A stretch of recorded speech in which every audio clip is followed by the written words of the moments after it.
So with those temperatures right near freezing, we did see some slick spots this morning, and you could continue to see that through the mid-morning hours as well. But the main thing we're watching is that chance of some mixed precipitation moving in for tonight.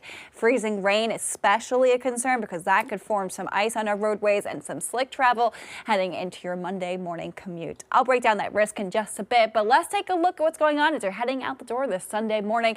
Waking up to those blue skies, but there's those cold conditions in place. Worcester at 29 degrees, mid-20s as we move out through the Merrimack Valley. Boston 33, and then you climb down toward the Cape and Islands, and we're actually inching toward 40 in the upper 30s right now. Blue skies overhead, but notice how as we move to our west, there's a good line of clouds that's moving into our area, and that of course is hinting at some precipitation, which right now is actually moving in a mixed form for areas of upstate New York and even western Connecticut as well. So that's the thing that we're tracking for this afternoon.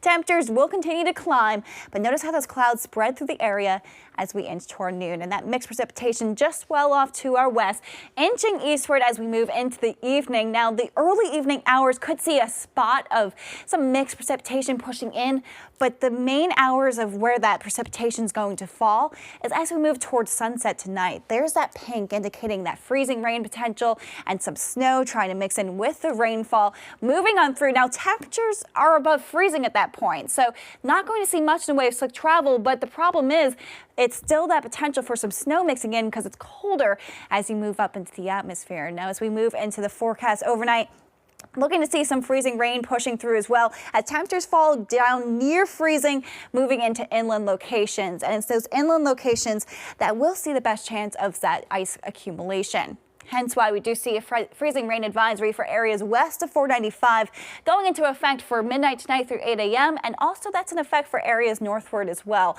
That's as we track this warm front pushing into the area. Now, after it pushes through, we start to warm up just a bit heading into tomorrow. Things will get quite a bit milder and even more so into Tuesday. Even though showers are still around, we have this warm southwesterly flow bringing in those warmer conditions. And that, of course, is going to keep us warm through much of the work week ahead. So an impact weather day as we move into tomorrow with that chance of some freezing rain bringing some slick morning travel. Notice how the rain does continue through the afternoon, but temperatures climb into the 40s, so the slick travel concern comes to an end when all is said and done, near half an inch of rain expected. Some shower chances heading into Tuesday night, but with that we're warming up into the 50s and we stay there through the rest of the work week. And finally by Wednesday, we'll start to see that sunshine breaking out as well, because Todd, it has been a very gloomy forecast lately, so it's nice to see a little bit of a change and more spring-like conditions by the end of the week. Yeah, there's some